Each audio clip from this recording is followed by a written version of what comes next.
Welcome to UPSC Vinod. So, நம்ம சேனல்ல UPSC prelims and mains PYQs தான் பார்த்துக்கிட்டு இருக்கோம். ஸோ இப்போ நம்ம என்ன பார்க்க போகிறோம் அப்படின்னா marathon session. So marathon session 2. So ஆக்சுவலாக வந்து பார்த்தீங்கன்னா மல்டிபிள் நம்பர் ஆஃப் கொஷின்ஸை அட்ட ஸ்ட்ரெச்சாக நம்ம வந்து டிஸ்கஸ் பண்ண போகிறோம். ஸோ இப்போ நம்ம பார்க்க போகிற கொஷின் வந்து பாலிட்டி. ஸோ பாலிட்டியில் ரொம்பவுமே முக்கியமான கான்செப்ட் வந்து பார்த்தீங்கன்னா freedom of speech and expression. So ஆக்சுவலாக வந்து பார்த்தீங்கன்னா ஃப்ரீடம் ஆஃப் ஸ்பீச் அண்ட் எக்ஸ்பிரஷனில் நமக்கு ஒரு கொஷின் கேட்டிருக்காங்க 2014. இப்போது லாங் பேக் இந்த 2014 ரொம்ப ஆல்மோஸ்ட் 10 years. அப்போ கண்டிப்பாக வந்து பார்த்தீங்கன்னா திருப்பி கேட்கறதுக்குள்ள வாய்ப்புகள் நிறையா இருக்குது. ஸோ அண்ட் ஆல்சோ எப்பயுமே வந்து ஃபண்டமெண்டல் ரைட்ஸ் வந்து பார்த்தீங்க அப்படின்னா லைம் லைட்டில் இருந்துக்கிட்டே தான் இருக்கும். சரிங்களா? ஸோ ஃபண்டமெண்டல் ரைட்ஸ் அப்படின்னு சொல்லி பார்க்கும்போது லைம் லைட்டில் இருந்துகிட்டே தான் இருக்கும். ஸோ அந்த ஆஸ்பெக்டில் தான் நம்ம பார்க்க போகிறோம். ஓகேங்களா? So question, what do you understand by the concept of freedom of speech and expression? So ரொம்ப சிம்பிளான question. What do you understand by the concept of freedom of speech and expression? Does it covers hate speech also? நல்லா பாருங்க, இப்போ புதுசா ஒரு concept hate speech. So ஆக்சுவலாக வந்து இந்த 2013-14 பீரியடில் வந்து அந்த ஹேட் ஸ்பீச்சஸ் வந்து ரொம்ப அதிகமாக போயிட்டு இருந்தது. ஸோ அகெயின்ஸ்டாக பேசுகிறது, ஒருத்தரை டீக்ரேட் பண்ணி பேசுகிறது அப்படிங்கிற மாதிரி போயிட்டு இருந்தது. ஸோ அதனால தான் இந்த கொஷின் கேட்டிருக்காங்க. Why do films in Indian stand on slight difference plain from other forms of expression? So why do films in India stand on slight difference from other forms of expression? அப்போ first என்னென்னா freedom of speech and எக்ஸ்பிரஷனை வந்து பார்க்கணும். So அதில் வந்து பார்த்தீங்கன்னா hate speech cover ஆகுதா அப்படிங்கிறத சொல்லணும். அதுக்கப்புறம் இது ரெண்டுத்தையுமே வந்து பார்த்தீங்க அப்படின்னா ப்ரெசண்ட்டாக ஆக்சுவலாக இந்தியாவில் எடுக்கக்கூடிய ஃபிலிம்ஸ், மூவிஸ். ஸோ மூவிஸ் வந்து பார்த்தீங்க அப்படின்னா online with freedom of speech and எக்ஸ்பிரஷனோட நம்ம கம்பேர் பண்ணணும். அப்போது நம்மளுக்கு வந்து இந்த கொஷினில் 3 பார்ட். ஸோ 3 பார்ட் வந்து நம்ம இந்த கொஷினில் வந்து பார்க்க போகிறோம். ஓகே, சரி. இப்போது the concept of freedom of speech and expression. Introduction. The concept of freedom of speech and expression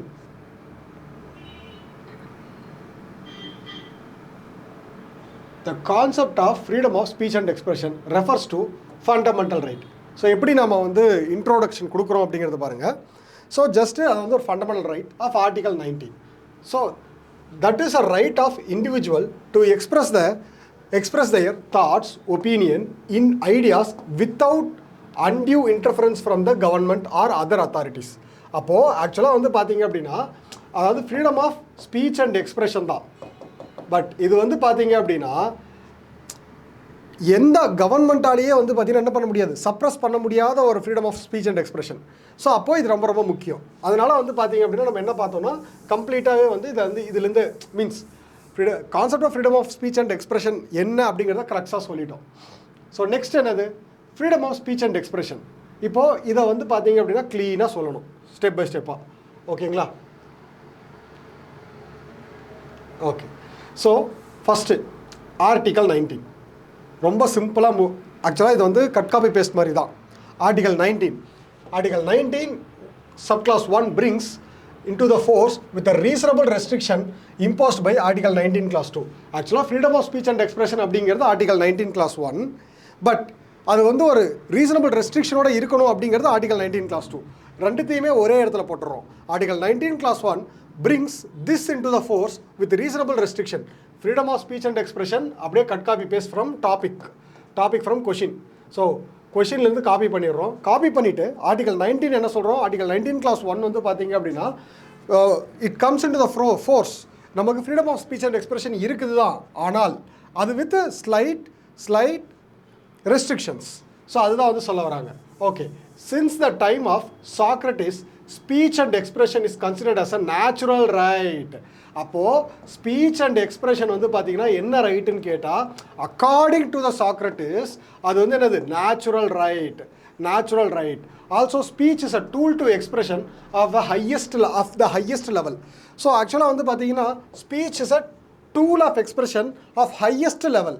நம்ம ஃபீலிங்ஸையும் நம்ம தாட்ஸையும் எக்ஸ்பிரஸ் பண்ணக்கூடிய டூல் வந்து பார்த்தீங்கன்னா ஸ்பீச். அதுதான் ஹையஸ்ட் லெவல் ஸ்பீச். நம்ம வேரியஸ் ஃபார்ம்ஸில் நம்மளோட இப்போ டான்ஸு, மியூசிக்கு, இந்த மாதிரி நிறைய ஃபார்ம்ஸ் இருக்குது நம்மளோட தாட்ஸையும் தாட்ஸை வந்து எக்ஸ்பிரஸ் பண்ணுறதுக்கு. But speech is an highest form of expression. Okay, Biju Emmanuel versus state of Kerala case 1986 says about right to expression opinion of individual also interpreted at article 19 clause 1. So actually வந்து பார்த்தீங்கன்னா right to express opinion of individual. So right to express opinion, speech மட்டும் கிடையாது, என்னோட ஒப்பீனியனையும் வந்து பார்த்தீங்க அப்படின்னா நான் சொல்லலாம் அப்படின்றது ஆர்டிகல் 19 clause 1 அது வந்து அடங்குது அப்படின்னு Biju Emmanuel versus state of Kerala case.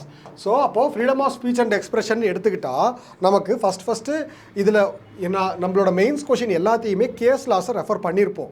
அப்போது freedom of speech and expression எடுத்துட்டா Biju Emmanuel versus state of Kerala case, Biju Emmanuel versus state of Kerala case, இதை வந்து ரொம்ப முக்கியமாக பார்க்கணும். Next, so association of democratic rights versus union of India case. So இது வந்து பார்த்தீங்க அப்படின்னா next case association of democratics with union of India case. Okay, இந்த கேஸில் என்ன சொல்கிறாங்க? Association of democratic versus union of India case says about right to information is must for proper speech. Correct தானே? நம்ம ப்ராப்பரான இன்ஃபர்மேஷன் இருந்தால் மட்டும்தான் நம்ம ஸ்பீச் வந்து என்ன இருக்கும், வேலிடாக இருக்கும். அப்போ ரைட் டு இன்ஃபர்மேஷன் வந்து இதுக்குள்ளே என்ன ஆகிடுது, அடங்கிடுது. ரைட் டு இன்ஃபர்மேஷன் வந்து எதுக்குள்ளே அடங்கிடுது, ஃப்ரீடம் ஆஃப் ஸ்பீச் அண்ட் எக்ஸ்பிரஷனுக்குள்ளே அடங்கிடுது. ஸோ இந்த freedom of individual and Association of Democratic Rights versus Union of India case says about right to information is must for the proper speech.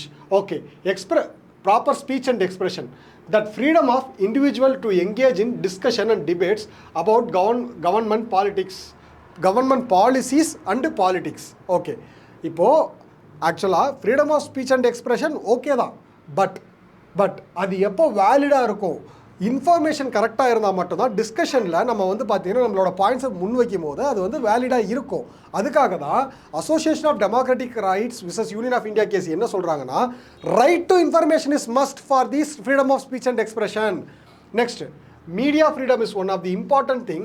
Journalists and media organizations have the freedom to report news, investigation and disseminate information. So ஆக்சுவலாக வந்து பார்த்தீங்கன்னா இது வந்து ஒரு ஜென்ரிக்கான statement தான். So media freedom வந்து பார்த்தீங்க அப்படின்னா ஜேர்னலிஸ்ட்டுக்கு வந்து ரொம்ப முக்கியம். Next, citizens have right to criticize the action. இங்கே பாருங்கள், இதுதான் வந்து பார்த்தீங்கன்னா ரொம்ப முக்கியமான point. So citizens have right to criticize the action, decisions and performance of political leader, parties and institutions. So சிட்டிசன்ஸ்க்கு வந்து கண்டிப்பாக ரைட்ஸ் இருக்குது. என்ன ரைட்ஸ் இருக்குது? அவர் வந்து பார்த்தீங்கன்னா மீன்ஸ் கிரிட்டிசைஸ் பண்ணுறதுக்கு, அதாவது கவர்மெண்ட்டை கிரிட்டிசைஸ் பண்ணுறதுக்கோ, கவர்மெண்ட் பொலிட்டிக்கல் லீடர்ஸை வந்து பார்த்தீங்கன்னா கிரிட்டிசைஸ் பண்ணுறதுக்கோ, performance of the political leaders வந்து கிரிட்டிசைஸ் பண்ணுறதுக்கோ, பொலிட்டிக்கல் பார்ட்டிஸோட பர்ஃபார்மன்ஸை கிரிட்டிசைஸ் பண்ணுறதுக்கோ, இன்ஸ்டிடியூஷன்ஸை கிரிட்டிசைஸ் பண்ணுறதுக்கோ யாருக்கு ரைட்ஸ் இருக்குது? சிட்டிசனுக்கு வந்து ரைட்ஸ் இருக்குது. Individual can peacefully assemble and engage in protest, demonstration and rallies to express their political views. Individual can peacefully assemble and engage in protest.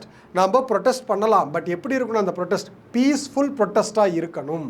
So அது வந்து பார்த்தீங்க அப்படின்னா நம்ம கண்டிப்பாக ப்ரொட்டஸ்ட் அப்படிங்கிறது நம்ம ஏதோ டிஸ்கண்டென்ட் ஆகிருக்கோம், அதை எக்ஸ்ப்ரெஸ் பண்ணுறதுக்காக தான் வந்து நம்மளோட எதிர்ப்பை வந்து எக்ஸ்ப்ரெஸ் பண்ணுறதுக்காக தான் வந்து பார்த்தீங்கன்னா இந்த ப்ரொட்டஸ்ட். பட் அது எப்படி இருக்கணும்? பீஸ்ஃபுல்லாக இருக்கணும். So ரேலிஸ் to express their political views, advocate social changes and seek readdressal of grievances. ஆக்சுவலாக வந்து பார்த்தீங்க அப்படின்னா இந்த ஜென்ரலாகவே நம்ம போராட்டம் அப்படிங்கிறது எப்படி இருக்கணும்னா பீஸ்ஃபுல்லாக இருக்கணும். அந்த பீஸ்ஃபுல்லான போராட்டம் அப்படிங்கிறது ரொம்ப அமைதியான போராட்டமாக இருக்கணும். நான் வயலன்ஸை நம்ம வந்து ஃபாலோ பண்ணணும், அகிம்சாவை ஃபாலோ பண்ணணும். ஸோ அதே நேரத்தில் வந்து பார்த்திங்கன்னா so ரேலிஸ் to express there political views, advocate social changes. நம்ம வந்து பார்த்திங்கன்னா நம்ம வந்து பீஸ்ஃபுல்லாக நம்ம என்னெல்லாம் பண்ணலாம், எல்லாமே பண்ணலாம். Rallies to express the political views, advocate social changes, seek redressal of grievances. அதாவது வந்து பார்த்திங்கன்னா நீங்கள் இதெல்லாம் ஜென்ரலாக கேள்விப்பட்டிருப்போம். அதாவது எனக்கு யாரோ ஒரு வல்னரபிள் செக்ஷனுக்கு ஒரு ப்ராப்ளமாக இருக்கும், அதை எங்களுக்கு வந்து சரி பண்ணி கொடுங்கன்னு சொல்லி போராட்டம் பண்ணுவாங்க. ஸோ இதெல்லாம் நம்ம ஜென்ரலாக பார்த்துருக்கோம். People have right to access reliable and unbiased information including government documents, policies and public records to make information to make informed political decision. ஆக்சுவலாக இது வந்து நம்ம வந்து பார்த்திங்கன்னா ஆர்டிஐ இதை தான் நம்ம என்ன சொல்லுவோம்னா RTI right to information. So ஆக்சுவலாக வந்து பார்த்திங்கன்னா நமக்கு ரைட்ஸ் இருக்குது. எதுக்கு? நமக்கு ப்ராப்பரான அன்பயாஸ் இன்ஃபர்மேஷன் நம்மக்கிட்ட வரணும், நமக்கு வந்து கிடைக்கணும். அன்பயாஸ் இன்ஃபர்மேஷன் நம்மக்கிட்ட கிடைச்சா மட்டும்தான் கவர்மெண்ட்டோட பாலிசிஸ் என்ன அப்படிங்கிறத வந்து நம்மளால் தெரிஞ்சுக்க முடியும். So next, the freedom of speech and expression encourages active citizen engagement in political process including voting, running for offices, joining political parties, engaging in community affairs. The freedom of speech and expression encourages activity, citizen engagement in political process. So ஆக்சுவலாக இது நமக்கு தெரியும். Freedom of speech and expression, அதாவது நீங்கள் பார்ட்டியாக பார்க்காம ஒரு citizen வந்து என்ன பண்ணலாம், ஸோ பொலிட்டிக்கல் பார்ட்டியில் எங்கேஜ் ஆகிறதுக்கும், அதுக்கடுத்து ஓட்டிங், ஸோ ஓட்டிங் அவனோட ஓட்டிங் ரைட்ஸை வந்து பார்த்தீங்கன்னா எக்ஸசைஸ் பண்ணுறதுக்கும், ஆஃபீஸ் ரன் பண்ணுறதுக்கும், joining the political parties and engaging with community affairs, இது எல்லாத்துக்குமே freedom of speech and expression வந்து பார்த்தீங்கன்னா தேவைப்படுது. Right to express political views includes protection from undue censorship restriction that imposed by the government and other authorities. So ஆக்சுவலாக இங்கே இதுதான் ரொம்ப ரொம்ப முக்கியமான பாயிண்ட். ஏன்னா இதுவரையும் வந்து பார்த்தீங்க அப்படின்னா அதாவது right to express political views includes, என்னோட பொலிட்டிக்கல் வியூஸை வந்து எக்ஸ்பிரஸ் பண்ணலாம் அப்படிங்கிறது வந்து பார்த்திங்கன்னா அன்டியூட் சென்சார்ஷிப், அதாவது it is protection from undue censorship restriction that imposed by the government. So government வந்து பார்த்தீங்க அப்படின்னா அதில் ரெஸ்ட்ரிக்ட் பண்ண முடியாது. என்னோட ஃப்ரீடம் ஆஃப் ஸ்பீச் அண்ட் எக்ஸ்பிரஷனை வந்து பார்த்தீங்கன்னா எக்ஸ்பிரஸ் பண்ணும்போது. ஸோ அண்ட் ஆல்சோ ஃபைனலாக வந்து பார்த்தீங்கன்னா நம்ம என்ன பண்ணலாம், political opinion can also be expressed through artistic and creative medium including literature, music, arts, film and other cultural forms. ஆக்சுவலாக இது வந்து நம்ம ஃபெமிலியரான ஒரு இதுதான். ஆக்சுவலாக சாங்ஸு, பார்ட்டி சாங்ஸ் மூலயமா கிரிட்டிக்ஸ் பண்ணுவாங்க. ஸோ அதுக்கடுத்து வந்து பார்த்தீங்க அப்படின்னா இப்போ வந்து பார்த்தீங்கன்னா சோஷியல் மீடியா வந்து ரொம்ப ஃபேமஸ் ஆகிடுச்சு. புக்ஸ் எழுதுவாங்க, இப்போது கவர்மெண்ட் பாலிசிஸை கிரிட்டிக்ஸ் பண்ணுற மாதிரி புக்ஸ் எழுதுவாங்க, சப்போர்ட் பண்ணுற மாதிரி புக்ஸ் எழுதுவாங்க. ஸோ நிறைய மூவிஸ் எடுக்கிறாங்க, ஆர்ட்டு, மியூசிக்கு, இது எல்லாமே நமக்கு தெரிஞ்ச விஷயம் தான். ஸோ இதெல்லாம் பொலிட்டிக்கல் ஒப்பீனியன்ஸை வந்து பார்த்திங்கன்னா எக்ஸ்பிரஷன்ஸை வந்து நம்ம என்ன பண்ணலாம், வேரியஸ் ஃபார்ம்ஸில் வந்து பார்த்திங்கன்னா நம்ம எக்ஸ்பிரஸ் பண்ணலாம். Scholars, researchers, educators have the right to perceive critical inquiry, express their academic opinion and contribute to the political discourse without fear and reprisal. So actually வந்து பார்த்தீங்கன்னா ஸ்காலர்ஸ், ரிசர்ச்சர்ஸ் எல்லாருக்குமே ஈவன் யூ மைசெல்ஃப் கேன் நாம் என்ன பண்ணலாம், government வந்து critics பண்ணலாம். So அது மட்டும் இல்லாமல் வந்து பார்த்தீங்கன்னா பயப்பட தேவையில்ல, நம்ம கிரிட்டிக்ஸ் பண்ணால் நம்ம பயப்படணும்னு அவசியம் கிடையாது. The freedom of expression, speech and expression does not encompass hate speech. So இதுவரையும் நம்ம வந்து பார்த்திங்கன்னா ஃபஸ்ட் பார்ட்டோட கொஷினை பார்த்தோம். ஆக்சுவலாக என்னது ஃபஸ்ட் பார்ட் வந்து பார்த்தீங்க அப்படின்னா எப்போ freedom of speech and expression வந்து பார்த்தீங்கன்னா ஹேட் ஸ்பீச்சை what is freedom of speech and expression அப்படிங்கிறத பார்த்தோம். ஹேட் ஸ்பீச்சை கவர் பண்ணுதா இல்லையா? ஸோ ஆக்சுவலாக வந்து பார்த்தீங்கன்னா 2013-14 வாசன் ரொம்ப இட் வாஸ் பொலிட்டிக்கல் டர்மாயில். அப்போ வந்து இந்த ஹேட் ஸ்பீச் அப்படிங்கிறது ரொம்பவுமே ப்ரிவைலிங்காக இருந்தது. பட் இப்போ அந்த கான்செப்ட் இப்போயும் இருக்குதா? ஸோ ஒருத்தரை வந்து கிரிட்டிக்ஸ் பண்ணி பேசுகிறோங்கிறத தாண்டி லிமிட்டை தாண்டி வந்து பார்த்திங்கன்னா வெறுக்கிற தன்மையோடு பேசுகிறது. So 267th report of law commission of India provided a definition of hate speech. So ஆக்சுவலாக லா கமிஷன் ஆஃப் இந்தியாவே வந்து பார்த்திங்கன்னா என்ன பண்ணியிருக்காங்க, ஹேட் ஸ்பீச்சுக்கு ஒரு டெஃபினிஷன் கொடுத்துருக்காங்க. As an act of encouraging or provoking hatred primarily directed towards a specific group of individual based on characteristics such as race, gender, ethnicity, sexual orientation, religious belief and similar factor. அப்போது first வந்து ஆக்சுவலாக ரொம்ப சிம்பிளாக உங்களுக்கே புரிஞ்சிருக்கும். ஆக்சுவலாக என்னென்னா 267th லா commission அவங்க வந்து ஒரு ரிப்போர்ட் கொடுத்துருக்காங்க. அந்த ரிப்போர்ட்டில் என்ன சொல்லியிருக்காங்க அப்படின்னா, ஸோ ஆக்சுவலாக இந்த ஹேட் ஸ்பீச் அப்படிங்கிறது வந்து நம்ம ஜென்ரலாகவே அதாவது ப்ரொவோக்கிங் ஆர் என்கரேஜிங் ஹேட்ரேட், ஒருத்தர் மேலே வெறுப்புணர்வு, ஒருத்தர் மேலே அப்படிங்கிறது வந்து பார்த்திங்கன்னா directed towards a specific group, ஏதோ ஒரு பர்டிகுலர் குரூப் மேலே வெறுப்புணர்வு, காழ்ப்புணர்ச்சி தூண்டுற மாதிரி வந்து பேசுகிறது. அதுக்கடுத்து of individual biased characteristics such as race, ஒருத்தர் இனத்தை பற்றி தப்பாக பேசுறது, ஜெண்டரை பற்றி தப்பாக பேசுறது, எத்னிசிட்டியை பற்றி தப்பாக பேசுறது. ஆக்சுவலாக இப்படி பேசுகிறதுனால ஹேட்ரேட் வந்து ப்ரொவோக் ஆகக்கூடாது. நீங்கள் கிரிட்டிக்ஸ் பண்ணலாம், பட் என்ன பண்ணக்கூடாது, ஒருத்தரை வந்து தப்பாக பேசி அவங்களுக்கு அந்த அந்த செக்ஷனுக்கு அகெயின்ஸ்டாக வந்து பார்த்திங்கன்னா மக்களை வந்து தூண்டக்கூடாது. ஸோ ஜெண்டர், ரேஸ், ஸோ இது எல்லாமே வந்து பார்த்திங்கன்னா இதில் இருக்குது. சரிங்களா? Such as race, gender, ethnicity, sexual orientation, religious belief, similar factors, இது எல்லாம் தான் வந்து பார்த்திங்கன்னா என்னது 267th லா கமிஷன் ரிப்போர்ட். ஓகேங்களா? ஸோ ஃபைனலாக legal provisions for hate speech. என்னெல்லாம் லீகல் ப்ரொவிஷன்ஸ்? ஃபஸ்ட்டு வந்து ஹேட் ஸ்பீச் அப்படிங்கிறது வந்து ஜஸ்ட் அந்த பீரியடில் வந்த ஒரு கான்செப்ட். அதாவது வந்து 2014 அந்த பீரியடில் புதுசாக அரைஸான ஒரு கான்செப்ட். ஸோ அதில் வந்து பார்த்திங்கன்னா அப்போ தான் வந்து ஃபஸ்ட் டைம் கவர்மெண்ட் வந்து ஃபேஸ் பண்ணுறாங்க. அப்போது அதில் வந்து பார்த்தீங்க அப்படின்னா there is no legal definition in India for hate speech. Supreme Court in Balai Sangathan vs. Union of India case states that effort to marginalize on biased membership of particular group. So அதாவது இது வந்து பார்த்தீங்கன்னா அந்த 2014 அந்த டைமில் வந்து அந்த case வந்து பார்த்தீங்கன்னா Bhalai Sangathan versus union of India case states that effort to marginalise on basis of membership of particular group. ஏதாவது ஒரு குரூப் ஏதோ ஒரு காரணம் சொல்லி ஒரு குரூப்பையோ ஒருத்தரையோ வந்து என்ன பண்ணுறது, ஓரம் கட்டுறது. அதுதான் வந்து ஜென்ரலாக என்ன சொன்னாங்க அப்படின்னா ஹேட் ஸ்பீச். நீங்கள் வந்து அந்த குரூப்பை வந்து ஓரம் கட்டுறதுக்காக நீங்கள் என்ன பண்ணக்கூடாது, அந்த மாதிரி ஒரு ஹேட் ஸ்பீச் வந்து அந்த மாதிரி ஸ்பீச்சை தான் ஹேட் ஸ்பீச்சுன்னு சொன்னாங்க. ஸோ அப்போது there is no legal definition. Hate ஸ்பீச்சுக்கு லீகல் டெஃபினிஷன் கிடையாது. Article 19 Clause 1 puts reasonable restrictions on basis of security of the state, friendly relationship with the foreign states, public order, decency, morality, or relations to contempt of court, defamation, or intimate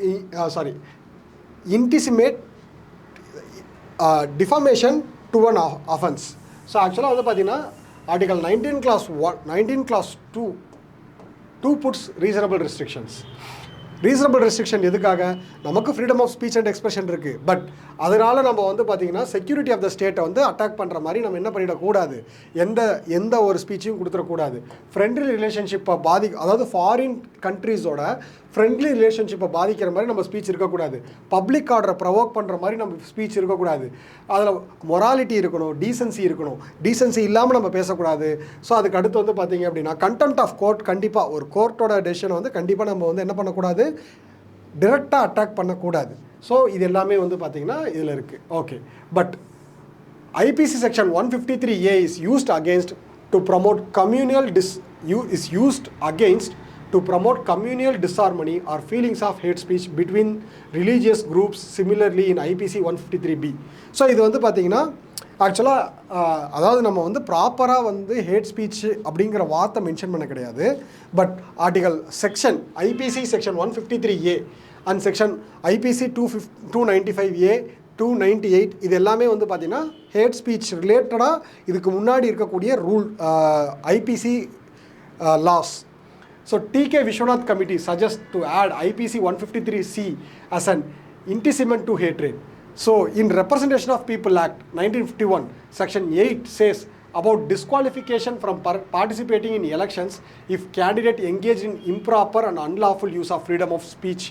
So actually வந்து பார்த்தீங்கன்னா இது வந்து TK Vishwanath committee வந்து IPC 153C வந்து add பண்ண சொல்லியிருக்காங்க. So but அந்த அதாவது 153Cயில் வந்து இன்டிசிமேட் டு ஹேட்ரேட் அந்த டேர்மை வந்து பார்த்தீங்கன்னா ஆட் பண்ண சொல்லியிருக்காங்க. ஸோ இது வந்து ஒரு பக்கம் இருக்கட்டும். பட் இந்த கொஷின் வந்து கேட்டதுக்குண்டான ரீசனை ஃபைனலாக ஆட் பண்ணுறோம். So representation of people act 1951 வந்து பார்த்தீங்கன்னா செக்ஷன் 8 என்ன சொல்கிறாங்கன்னா disqualification from participation in election if the candidate engage in improper or unlawful use of freedom of speech. So freedom of ஸ்பீச்சை தப்பாக யூஸ் பண்ணால் representation of people act 1951 section 8 படி வந்து அவங்க என்ன பண்ணலாம், டிஸ்குவாலிஃபை பண்ணலாம். Representation of People Act 1951 section 123(3)A and 125 bars the promotion of animosity on grounds of race, religion, community, caste, language in reference to elections and including under corruption of electoral practices. So section 123(3)A and 125 இது வந்து என்ன பண்ணுதுன்னா, இப்போ யாராவது ஒருத்தர் election கேம்பெயினில் so animosity on the grounds of race religion community, அதாவது ஒரு இனத்தை தாக்கியோ, ஸோ ஒரு பர்டிகுலர் மதத்தை வந்து புண்படுத்துகிற மாதிரி, கம்யூனிட்டியை கேஸ்ட்டை புண்படுத்துகிற மாதிரி, யார் லாங்குவேஜை வந்து பார்த்திங்கன்னா புண்படுத்துகிற மாதிரி, ஸோ அது மாதிரி ரெஃபரன்ஸ் வச்சுருந்தால் அது மாதிரி பேசினா அதை வந்து என்ன பண்ணலாம் அப்படின்னா கரப்ட் எலக்ட்ரல் ப்ராக்டிஸை கீழே கொண்டு வந்து அவங்களை டிஸ்குவாலிஃபை பண்ணலாம். Protection of Civil Rights Act 1955 imposed penalties for promoting and encouraging untouchability through spoken and written words. So இது நமக்கு தெரியும். Promotion of Civil Rights Act 1955 வந்து பார்த்தீங்கன்னா untouchability நம்ம வந்து ஃபாலோ பண்ணக்கூடாது, எந்த விதத்துலையும் untouchability ஃபாலோ பண்ணக்கூடாது. Hate speeches had caused lot of damages to India. It means threat to internal security. Incident like Muzaffarnagar riots. This is used for political gain for vote banks and use of recruitment activities by terrorist organizations. Also misinformation and disinformation which causes Delhi riots. These are above mentioned issues should be tackled. The film stand in India is slightly differ from other expressions. என்ன so ஆக்சுவலாக வந்து பார்த்திங்கன்னா இந்த ஃபிலிமோட அதாவது movie stand அப்படின்னு சொல்லி பார்க்கும்போது அதில் என்ன ஏன் வந்து பார்த்திங்கன்னா third part of the question. So third part of the question வந்து நம்ம எப்படி அட்ரஸ் பண்ணுறோம்? Film in India combines visual, audio, storytelling and performance to create a powerful and immersive experience for the audience. Generally, இதுதான் film. மூவினா என்னென்னா combination of visual, audio, storytelling and performance. So, okay. The film have significant reach that influence Indian society, often shaping public opinion and contributing to the societal discourse. So, actually, இது self-explanatory தான். So என்னது அந்த film வந்து பார்த்திங்கன்னா சொசைட்டியில் கண்டிப்பாக வந்து பார்த்திங்கன்னா ஏதோ ஒரு இம்பேக்ட் வந்து கொடுத்துக்கிட்டே தான் இருக்கும். The Indian film industry Bollywood holds the immense cultural significance and enjoy massive following, making films a central aspect of Indian popular culture. Indian films developed national characteristics and mirror of the society. Film serves as prominent medium for addressing social, cultural and political issues, allowing for meaningful commentary and exploration of diverse themes. It provides powerful platform and expression of their creative ideas and perspectiveness. So ஆக்சுவலாக ஜென்ரலாக movie அப்படிங்கிறது வந்து பார்த்திங்கன்னா இந்தியாவில் movie அப்படிங்கிறது it's not a just entertainment element. So அது வந்து பார்த்திங்கன்னா பப்ளிக்கை இன்ஃப்ளூயன்ஸ் பண்ணும். ஸோ பப்ளிக்கோட வாய்ஸ் ஆஃப் ஸ்பீச்சாக எக்ஸ்ப்ரெஷனாக வந்து பார்த்திங்கன்னா அது இருக்கும். சொசைட்டல் டிஸ்கோர்ஸ் கான்ட்ரிபியூட் பண்ணும். ஸோ அது மட்டும் இல்லாமல் வந்து பார்த்திங்கன்னா நம்மளோட கல்ச்சரை வந்து வெளியே காட்டுறது வந்து மூவிஸ் மூலயமா வெளியே போகும். So mirror of the society, அதாவது என்னது மிரர் ஆஃப் த சொசைட்டின்னு என்னது, நான் வந்து படத்தை பார்க்கும்போது என் சொசைட்டி எப்படி இருக்குன்றதை நான் நேராக பார்க்குறேன். So almost film serve as prominent medium for addressing social cultural political issues. So ஜென்ரலாக வந்து பார்த்திங்கன்னா நம்ம இப்போ ரீசெண்டாக வந்து பார்த்திங்கன்னா லாஸ்ட் ஒரு 10-15 இயர்ஸாக 10-15 இயர்ஸ் இல்லை, ஆக்சுவலாக வந்து ஒரு 50 இயர்ஸ் சினிமாவே நிறைய சோஷியல், ஈவன் பராசக்தி மூவி வந்து என்ன சொல்லுது, அந்த சோஷியல் ஈவில் பற்றி எடுத்த மூவி தான் பராசக்தி. ஸோ அப்போது அது என்ன சொல்லுதுன்னா சொசைட்டியில் அப்போது ப்ரிவைல் ஆகிட்டு இருக்கிற ஒரு ஈவில் வந்து பார்த்திங்கன்னா முன்னெடுத்து காட்டுது. ஸோ இது எல்லாமே வந்து பார்த்திங்கன்னா என்னதுன்னா prominent medium for addressing social, cultural, political issues. So it provides powerful platform for expressing their creative ideas and perspectives. அவ்வளோதான். ஸோ கன்க்ளூஷன் எப்படி? சுப்ரீம் கோர்ட் இன் ரோமேஷ், ஆக்சுவலாக this is Romesh Thapar versus Union of India case stated that Article 19 is foundation of other rights. Article 19 is foundation of other rights. So safeguarding it is a very important and is fundamental duty of every citizen. Promote humanism, brotherhoodness among various communities. So அவ்வளோதான். So supreme court in Romesh Thapar case என்ன சொல்லியிருக்காங்க அப்படின்னா article 19 தான் என்னது foundation of other rights. So safeguarding it, அதை safeguard பண்ணுறது அப்படிங்கிறது ரொம்ப ரொம்ப முக்கியமான ஒரு விஷயம். It's a fundamental duty and every citizen to promote humanism, brotherhoodness and among various communities. So இது ரொம்ப ரொம்ப முக்கியமான ஒரு விஷயம். ஸோ நம்ம என்ன பண்ணணும் அப்படின்னா ஹியூமனிசம், பிரதர்ஹுட்னஸ் வந்து ப்ரமோட் பண்ணணும், அது நம்மளோட ஃபண்டமெண்டல் டியூட்டி அப்படின்னு சுப்ரீம் கோர்ட் வந்து சொல்லியிருக்கு. ஸோ இது வந்து பார்த்திங்கன்னா அல்டிமேட் ஆல்மோஸ்ட் இது வந்து ஒரு பெரிய எக்ஸ்ப்ளனேஷன் தான். பட் இதை வந்து பார்த்தீங்க அப்படின்னா இதோட பிடிஎஃப் வந்து உங்களுக்கு அட்டாச்மெண்ட்டில் நான் கொடுத்துருவேன். நான் என்ன சொல்ல வரேன்னா இதிலிருந்து இம்பார்ட்டன்ட் பாயிண்ட்ஸை செக்ரிகேட் பண்ணி எழுதினாலே ஆன்சர் ரைட்டிங் 150 வேர்ட்ஸ் முடிஞ்சிடும். அவ்வளோதான். ஸோ கண்டிப்பாக இது வந்து ஒரு ஸ்டாட்டிக்கான கொஷின், ஸ்டாட்டிக்கான ஆன்சரும் கூட. ஓகேங்களா? புரிஞ்சதுங்களா? ஸோ யூஸ் பண்ணிக்கோங்க. தேங்க்யூ.